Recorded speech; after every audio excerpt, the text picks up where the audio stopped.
Ok, ahora sí. Bienvenidos, bienvenidas a esta nuestra jornada de este día, esta jornada vespertina. Vamos a continuar con nuestros ejercicios espirituales sobre la regla no ovulada.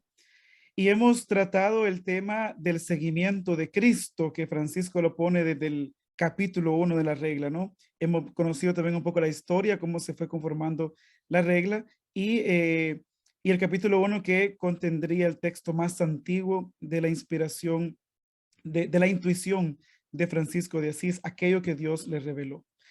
Ahora vamos a entrar también a otro tema de la regla, que es el tema de la oración. Si bien la regla habla muy poco de la oración, y Francisco tampoco nos dejó un tratado de oración, ningún método de oración, pues es un maestro de oración y nos enseñó a orar, eso sí. Entonces vamos a dividir los encuentros así. Esta, para tener un panorama un poco amplio, ¿qué es la oración cristiana? Entonces ahora en esta tarde les voy a hablar de el tema de la oración en la iglesia, algunos aspectos fundamentales de la oración.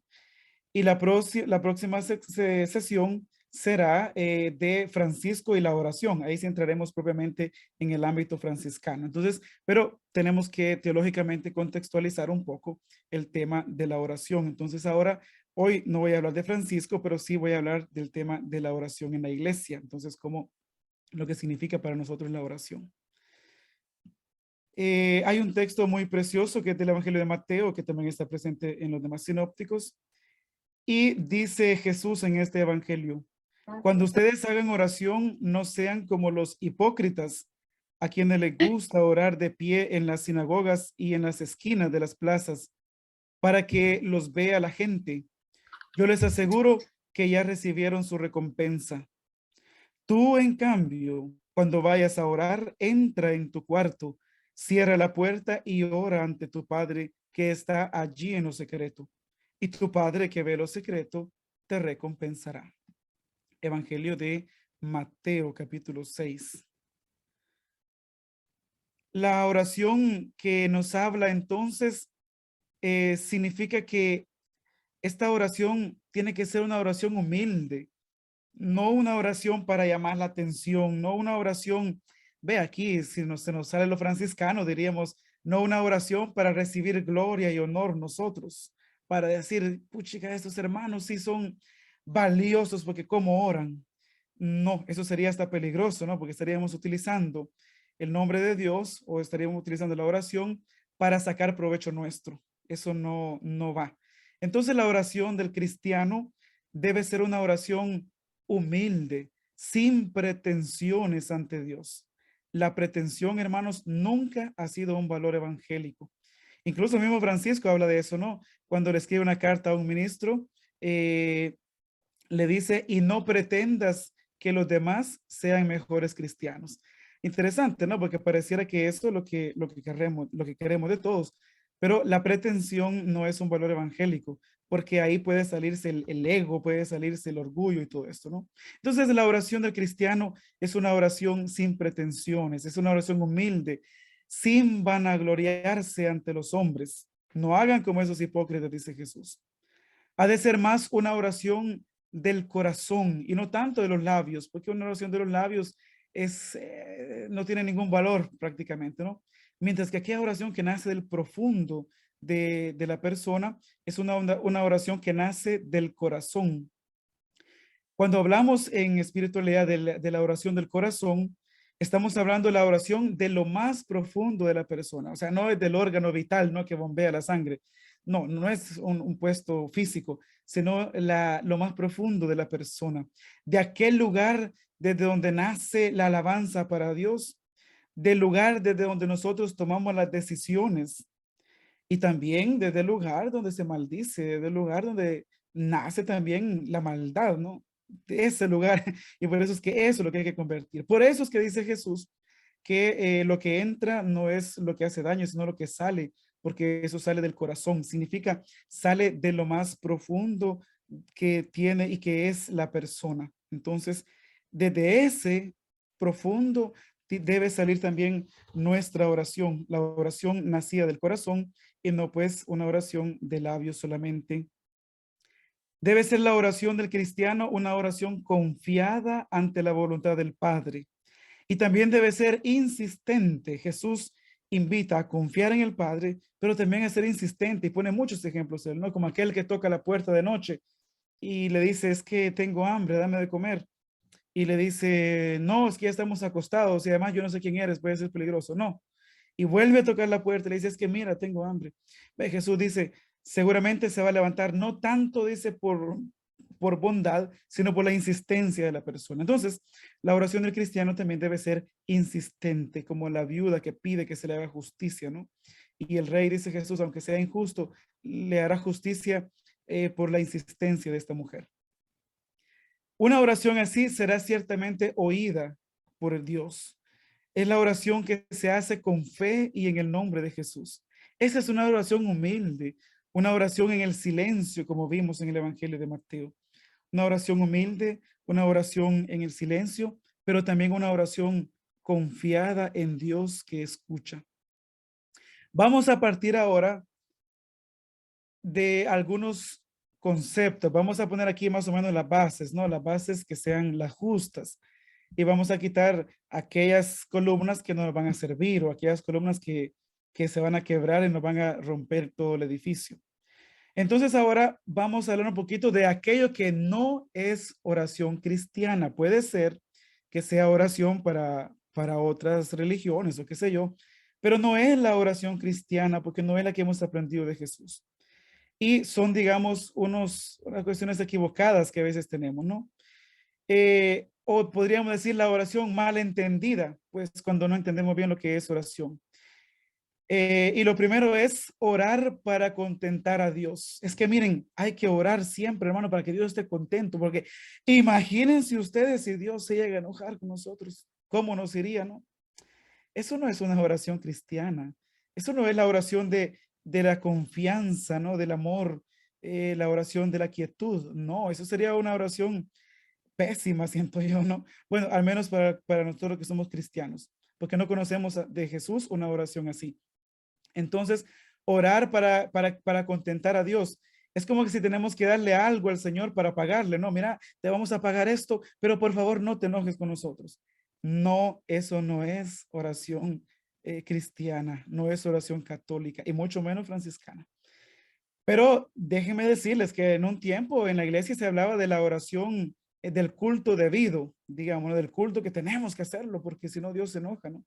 Entonces, ideas que pueden entrar también en nuestra vida espiritual y que no son aquellas ideas bíblicas, aquellos fundamentos bíblicos que nosotros hemos conocido, sobre todo por la persona de Jesús. Entonces, lo primero es orar para contentar a Dios. Aquí sí que manita abajo. No, eso no es oración católica. Lo segundo, hay que orar porque es bueno hacerlo. La oración da tranquilidad y ha sido una tradición. Entonces, sería como orar por orar. Entonces, miren, como en mi familia siempre han orado, entonces nosotros también hacemos oración. No sabemos si es bueno o es malo, pero hacemos oración. Entonces, pero además, al menos sabemos que nos da tranquilidad, nos da paz. Uno llega donde los frailes, donde las monjas y uno siente paz en aquellos grandes conventos, ¿no? Entonces, significa que la oración nos da paz y por eso vamos a orar. Manita abajo otra vez, no, eso no es oración católica. Vamos a ver. Es cierto que la oración nos da salud, porque salvación viene de salud, salutis, ¿no? Entonces, y la salvación, eso significa la salud plena, la salud completa de la persona. Pero nosotros no oramos solamente una cuestión aislada, no oramos para tener salud o para tener tranquilidad, para tener paz en el corazón. Es cierto que eso viene, pero como consecuencia.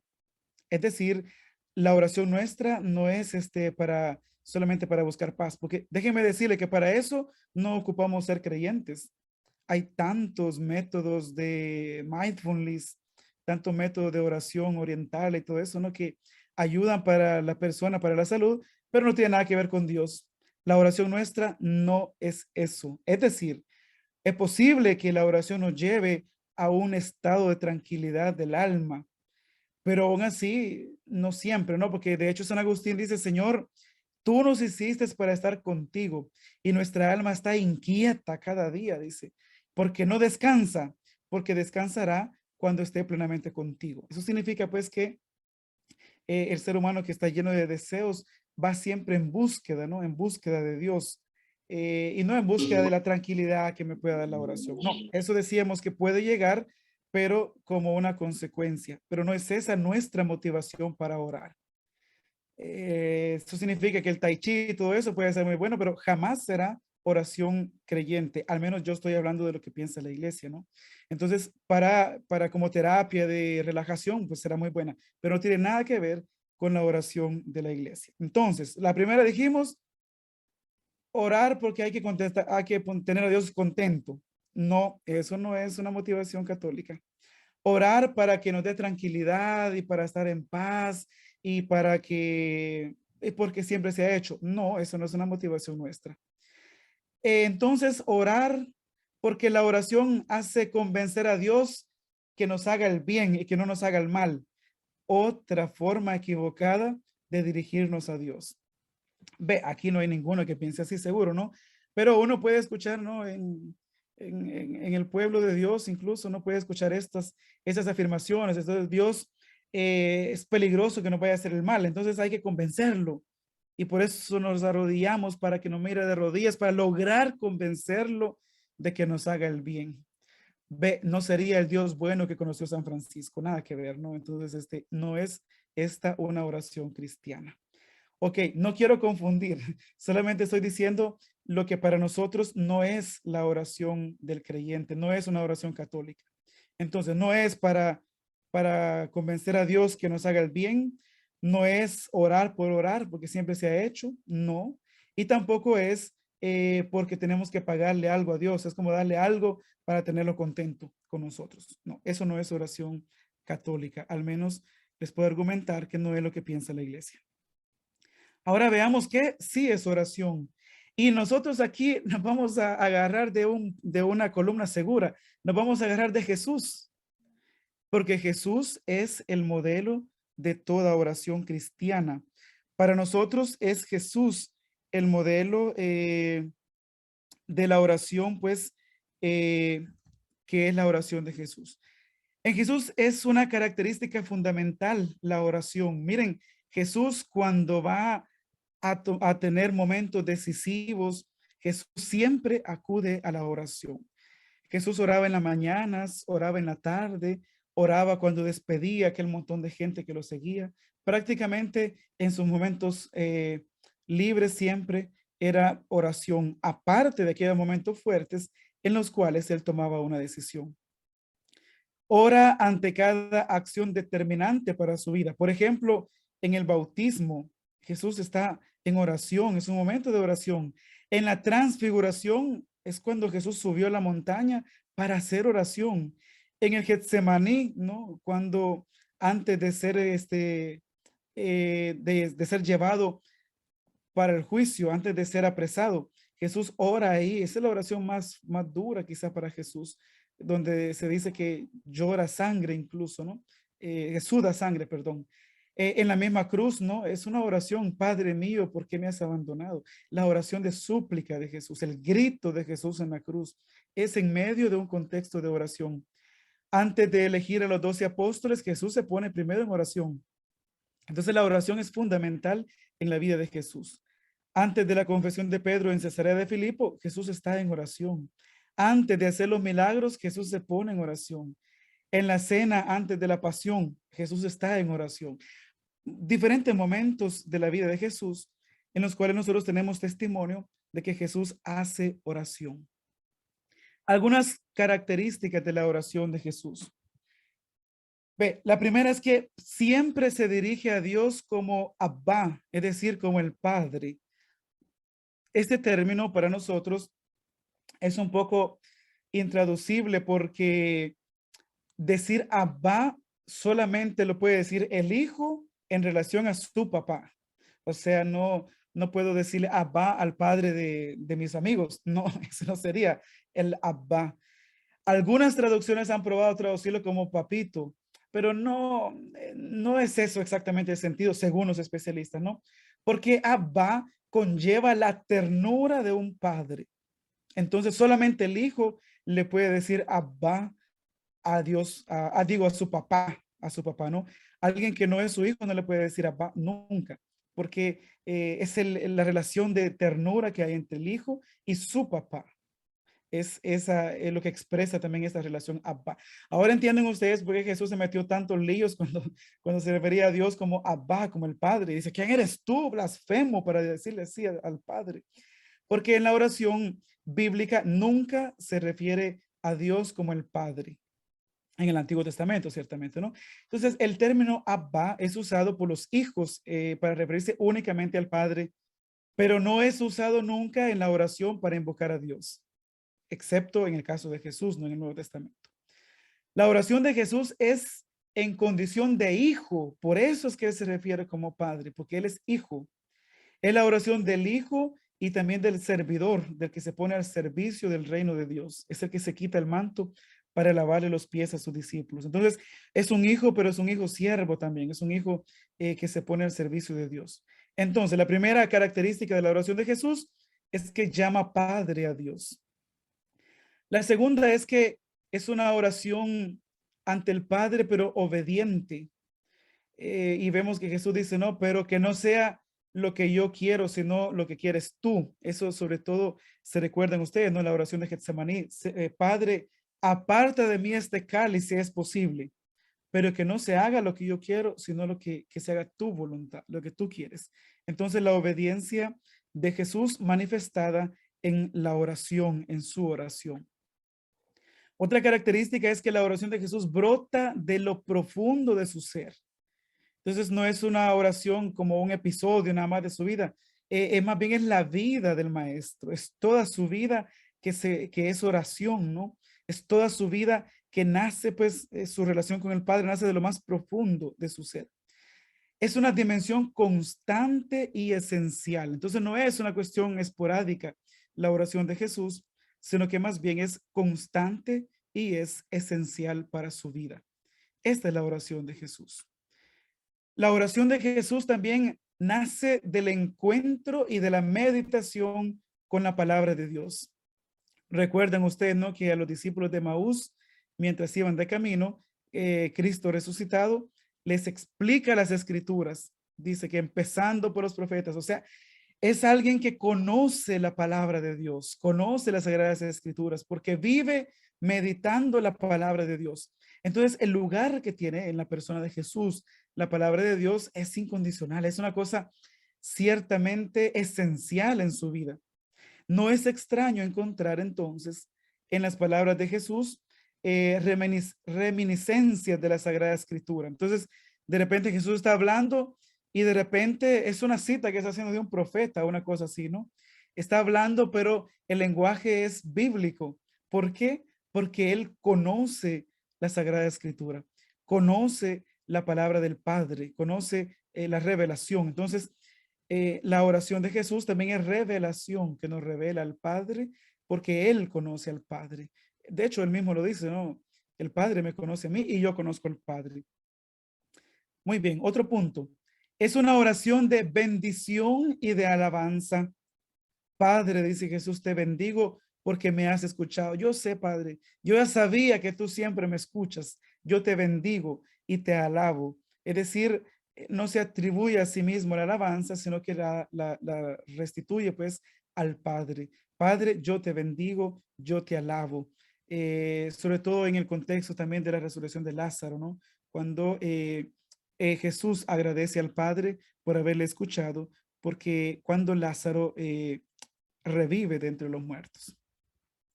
Otra característica también, y esta es muy importante, es que la oración de Jesús también es de petición, es decir, también es de súplica. Nosotros a veces nos quedamos solamente en la oración de súplica, ¿no? Como que es la que más conocemos nosotros. Pero también en Jesús está presente esta oración de petición. Jesús pide para que la fe de Pedro no desfallezca. Jesús pide para que el Padre envíe el Espíritu de Dios.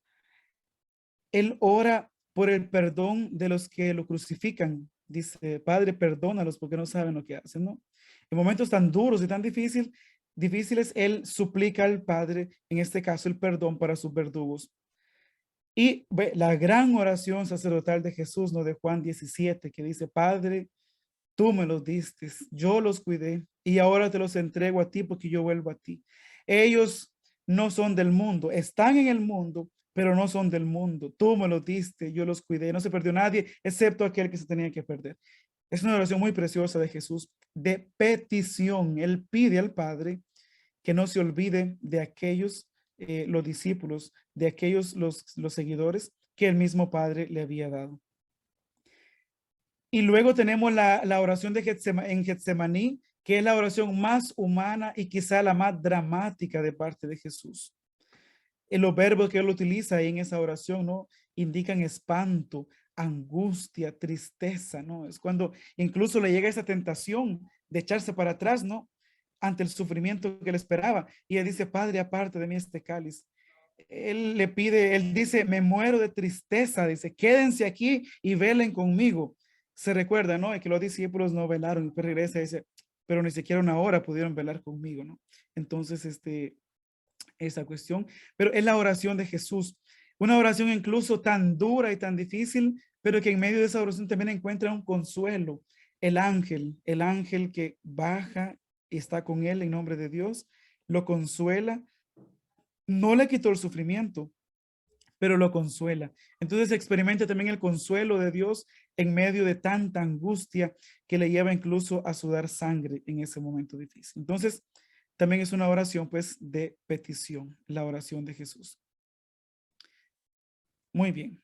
En conclusión, podríamos decir que en Jesús encontramos las diversas formas de oración bíblica. Alabanza por una parte, la oración de agradecimiento, también la oración de que es de búsqueda, ¿no? La búsqueda del deseo de Dios, la búsqueda de Dios.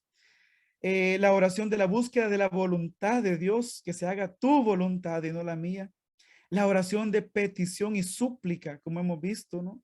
Pero es interesante, hermanos, que nunca encontramos en los labios de Jesús, nunca encontramos una oración de culpa y de pedir perdón para sí mismo. Pide perdón para aquellos que le hacen el daño, ¿no? Para los que, para sus verdugos en la cruz.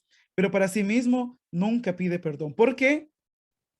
Porque Jesús ora como alguien que no conoce el pecado.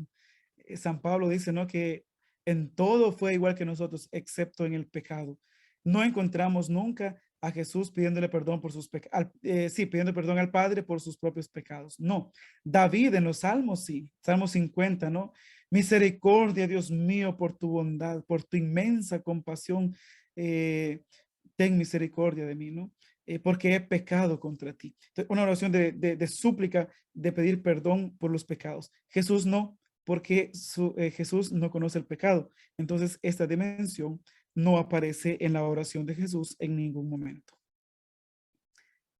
La oración por excelencia que conocemos de Jesús, porque solo sabemos que oraba, ¿no? Que es exactamente lo que decía. Ve, al menos en Getsemaní, sí sabemos, ¿no? Lo que decía, ¿no? Y otras pequeñas frases de la oración de Jesús. Pero la que tenemos certeza de la oración en la que Él nos enseñó, y por eso esta oración es preciosa, es un tesoro para nosotros, porque es la que nace del corazón de Jesús y la que salió de los labios de Jesús también. El corazón y los labios, ¿no? Expresaron su ser, expresaron esta oración enseñándole a sus discípulos, a los apóstoles, a orar. Y es la oración por excelencia entonces para nosotros los cristianos. Es la oración enseñada por Jesús, que miren qué interesante, no conlleva ni gritos ni extravagancias que hagan llamar la atención a los demás. No, esta es una oración sencilla, no es como la oración de los hipócritas en las plazas, aquella que denuncia a Jesús, ¿no? En Mateo, como vimos al inicio.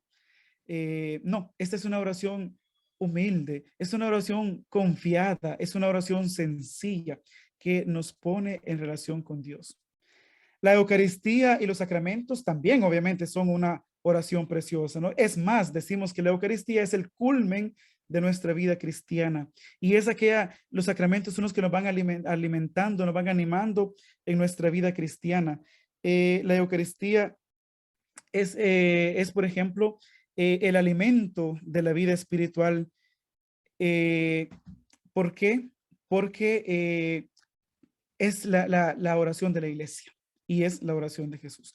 Pero bien, decíamos que el Padre Nuestro es una oración por excelencia porque es la oración que nos enseñó Jesús y en cada sacramento la rezamos, en cada momento la rezamos, ¿no? En la boca del cristiano siempre estará presente el Padre Nuestro. Esta oración del Padre Nuestro lleva a la confianza, a la serenidad y el sentido de la providencia. Danos siempre, danos hoy nuestro pan de cada día, no la providencia de Dios. Entonces, una oración que nos lleva también a ponernos en relación con Dios a través del perdón, a través de la confianza, pero también a través de la providencia. Muy bien. La oración en general, la oración católica, es una oración que nos pone siempre en relación con los demás. Es decir, la oración nunca está aislada. Cuando yo hago oración y que estoy solito en mi cuarto, como manda Jesús en el Evangelio, en el silencio, en lo escondido, yo estoy orando como iglesia, porque yo soy iglesia también. Y no puedo rezar fuera de la iglesia porque soy iglesia. Y en mí está presente también la iglesia cuando yo hago oración. Entonces la oración cristiana nos pone siempre en relación. Es la relación del hombre con Dios. Es relación con un otro y este otro es la presencia divina. Es Dios. Dios para nosotros no es una idea ni tampoco un objeto. Es la presencia real. Entonces, ante esa presencia, la oración nos pone a nosotros en relación con esa presencia, ¿no? Que luego también nos pone en relación con el hermano, con el otro, una relación pues que es un poco triádica acá, porque con el otro que me pone en relación es conmigo mismo también. Entonces no se trata de una relación solamente consigo mismo, ¿no? Yo no busco en la oración nada más entrar en mí mismo, ¿no? Eso lo puede hacer el mindfulness, pero para eso no se necesita ser creyente. Mientras que la oración creyente es la oración que me pone en relación primeramente con Dios, segundo con el otro, el prójimo, el hermano, y en un tercer lugar también conmigo mismo. Entonces, pero es siempre oración en relación, es una oración que sale de uno mismo, que va más allá de uno mismo. Aunque el encuentro orante se descubra, aunque en el encuentro orante se descubra también la persona misma, decíamos, no es ese solamente, no es ese el objetivo de la oración. No es esta su finalidad. Toma en cuenta no solo la mente, la oración cristiana no solamente toma en cuenta la mente, sino toda la afectividad de la persona, toda la integridad de la persona. La oración es afectiva también, ¿no? Toma los sentimientos de la persona, porque la oración pone en relación con Dios a toda la persona, la existencia, todo lo que es. No solamente pues es la mente, sino que es toda la existencia, toda la persona. Porque incluye el corazón y los afectos. La experiencia de los santos nos confirma que a Dios le podemos decir todo. Creo que los santos nos han enseñado eso, ¿no? La relación en la oración con Dios es donde le podemos decir todo. Ahí no podemos esconder nada. Ante Dios nos quedamos como desnudos, porque ante Dios simplemente nosotros nos presentamos pues con el todo, con nuestra existencia, con lo que nosotros somos. Entonces, esta es la oración cristiana que nos pone en relación. Es digamos, un efecto dominó, si quieren verlo así, ¿no? Entonces, o una consecuencia, la oración, las consecuencias de la oración católica, cristiana, es que nos pone en relación con los demás, no me encierra más. Cuando una persona está haciendo oración, pero se vuelve más egoísta, ténganlo por seguro que no es una oración cristiana, no es una oración como la que nos enseñó Jesús de Nazaret.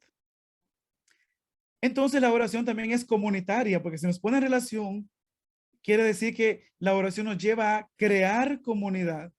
Eso significa que para nosotros franciscanos no puede haber una fraternidad que no haga oración, porque no sería una comunidad nacida del corazón de Dios, que es, lo encontramos en la oración. Sería tal vez un grupo de crecimiento personal, o no sé cómo se le puede llamar, que es muy bueno, ¿no? Pero no tiene nada que ver con un grupo, pues, de aquel que nace de la oración cristiana. Entonces, la oración a nosotros nos hace crear comunidad. Es comunitaria. Tanto la oración personal como la propiamente dicha comunitaria siempre nos hace crear comunidad. Está siempre unida a la iglesia orante, y esta es la gran comunidad, ¿no? La iglesia orante, que ni siquiera somos solo nosotros, también es la iglesia de los santos, la iglesia purgante, ¿no? Una iglesia en comunión siempre, ya que todos somos iglesia. Se trata acá del cuerpo místico de Cristo, de aquel que nos habla San Pablo, ¿no? Es un todo, la iglesia, ¿no? Y en este todo es donde participo yo. Por eso es que la oración crea comunidad, crea fraternidad. Un sacerdote, por ejemplo, no puede nunca celebrar la Eucaristía solito.